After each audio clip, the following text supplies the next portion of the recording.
প্রিয় কারারক্ষী ও মহিলা কারারক্ষী ভাই ও বোনেরা, আপনাদের জন্য আজকে খুব গুরুত্বপূর্ণ প্রশ্নগুলো নিয়ে হাজির হয়েছি।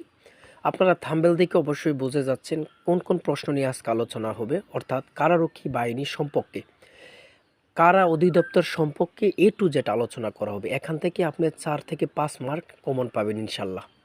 তাই মূল কথা যাওয়ার আগে ছোট্ট একটি কথা শেয়ার করি, শেয়ার করার পরে আমি আপনাদেরকে মূল কথা নিয়ে যাব। আপনি যদি কারারক্ষী ও মহিলা কারারক্ষী পরীক্ষার্থী হয়ে থাকেন, আপনাদের জন্য অনেক যাচাই বাছাই করে গুরুত্বপূর্ণ সাজেশন তৈরি করা হয়েছে। বিগত সালের প্রশ্ন ও বিভিন্ন পরীক্ষার গুরুত্বপূর্ণ প্রশ্ন নিয়ে চূড়ান্ত সাজেশনটি তৈরি করেছি। সর্বশেষ চূড়ান্ত সাজেশন, বিগত সালে আমাদের সাজেশন থেকে অনেক পরীক্ষার্থী উত্তীর্ণ হয়েছে। যদি আপনি উত্তীর্ণ হতে চান, আমাদের সাজেশনটি আপনার জন্য যথেষ্ট হবে। অধ্যায়ভিত্তিক সাজেশন, কোনো এলোমেলো প্রশ্ন নেই। আপনারা অনেকের কাছ থেকে সাজেশন নিচ্ছেন 200, 300, 400 পেজের। এত বড় সাজেশন দেখে আপনাদের মাথা গুলিয়ে যাচ্ছে, পড়তে ইচ্ছা করে না। শুধু তাদের জন্য আমাদের এই চূড়ান্ত সাজেশনটি সর্বশেষ প্রস্তুতির জন্য। তাই চূড়ান্ত সাজেশনটি নিতে স্ক্রিনে দেওয়া হোয়াটসঅ্যাপ নাম্বারে মেসেজ করে বলুন যে ভাই আপনাদের এই চূড়ান্ত সাজেশনটি প্রয়োজন, সাথে সাথে সাজেশন পেয়ে যাবেন। সাজেশনের মূল্য 50 টাকা। মূল কথায় চলে আসি। দেখেন, মূল কথা চলে আসলাম। এখন আমি আপনাদেরকে খুব গুরুত্বপূর্ণ প্রশ্নগুলো দেখাচ্ছি।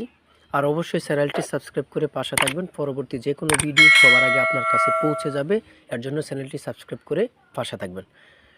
দেখেন, 1 নম্বর প্রশ্ন, বাংলাদেশের জেলের সদর দপ্তর কোথায় অবস্থিত? উমেশ দত্ত রোড, বক্সিবাজার, ঢাকাতে অবস্থিত।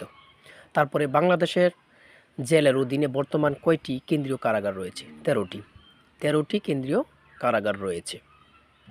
তারপরে বাংলাদেশ জেলের অধীনে বর্তমান কয়টি জেল কারাগার রয়েছে? 55টি জেল কারাগার রয়েছে। 55টি জেল কারাগার রয়েছে। বাংলাদেশ জেলের প্রথম যাত্রা শুরু হয় কবে থেকে? 1788 সাল থেকে। 1788 সাল। সশস্ত্র বাহিনী দিবস কবে পালন করা হয়? 21 নভেম্বর। 21 নভেম্বর। জাতীয় পতাকা দিবস কবে পালন করা হয়? জাতীয় পতাকা দিবস কবে পালন করা হয়? 2রা মার্চ। বাংলাদেশের কারাগার সমূহের ধারণ ক্ষমতা কত? 42,450 জন। 42,450 জন।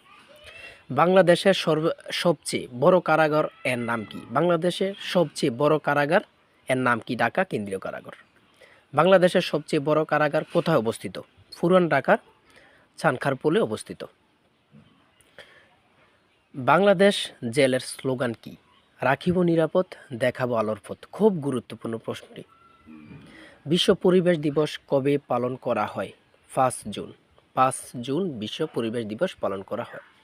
বাংলাদেশের একমাত্র মহিলা কারাগার কোথায় অবস্থিত? গাজীপুর জেলা কাশিমপুরে অবস্থিত। গাজীপুর জেলা কাশিমপুরে অবস্থিত। অগ্নিবীণা কাব্যগ্রন্থের রচয়িতার নাম কি? কাজী নজরুল ইসলাম। অগ্নিবীণা কাব্যগ্রন্থের রচয়িতা কি? কাজী নজরুল ইসলাম। বঙ্গভঙ্গ করেন কি? Lord Curzon. খুব গুরুত্বপূর্ণ। বঙ্গভঙ্গ করেন কি? Lord Curzon. বিভাগের প্রধানকে কি বলা হয়? বিভাগীয় কমিশনার।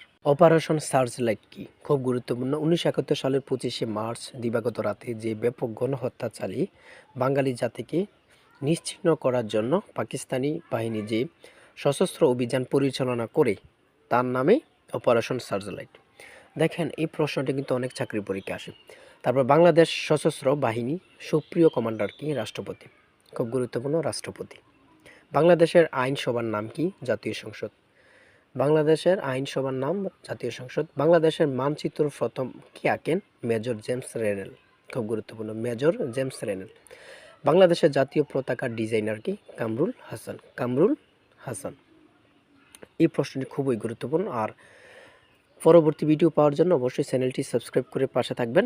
ইনশাল্লাহ আমরা কিন্তু প্রতিনিয়ত খুব গুরুত্বপূর্ণ প্রশ্নগুলো দিয়ে যাচ্ছি। আর অবশ্যই চ্যানেলটি সাবস্ক্রাইব করবেন, লাইক কমেন্ট করে সাথে থাকবেন। ধন্যবাদ।